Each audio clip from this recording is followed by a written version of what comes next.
Without the internet, books, or universities, most advanced science would disappear.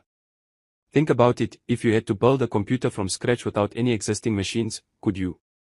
Then progress is always intergenerational. You kids of today learn from existing infrastructures that has already been built by your grandfathers, meaning a collapse of these infrastructures would be difficult for your generation to rebuild. So even if I remember how computers work, I wouldn't know how to make microchips or process silicon. Exactly. Even basic things, like how to refine metal or generate electricity, could be lost. It's not just about remembering, it's about having the tools, the materials, and enough skilled people in one place to work together.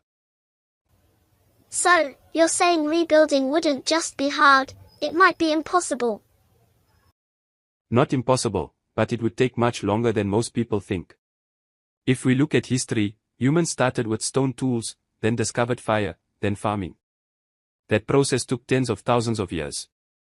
Without our current infrastructure, rebuilding civilization might take just as long, maybe 1,000 years or more.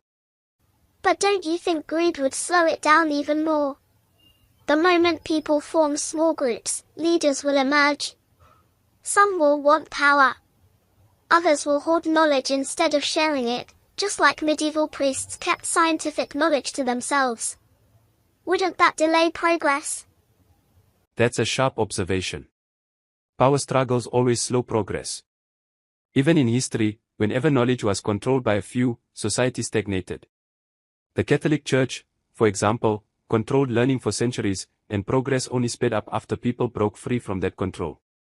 If a new civilization formed after a nuclear war, those in power might do the same, hoard resources, control information, and keep people dependent on them. So the problem isn't just about surviving, it's about making sure knowledge spreads freely. But how can that happen if survival comes first? That's the paradox. To rebuild, people need knowledge and need each other. But to gain knowledge, they need stability.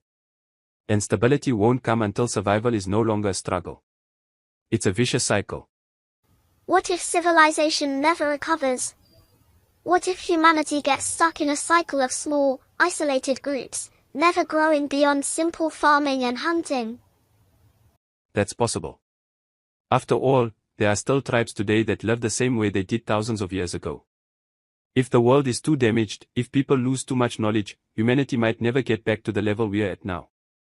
We could become permanent survivors, living in scattered groups, forever afraid of what lies beyond our small worlds.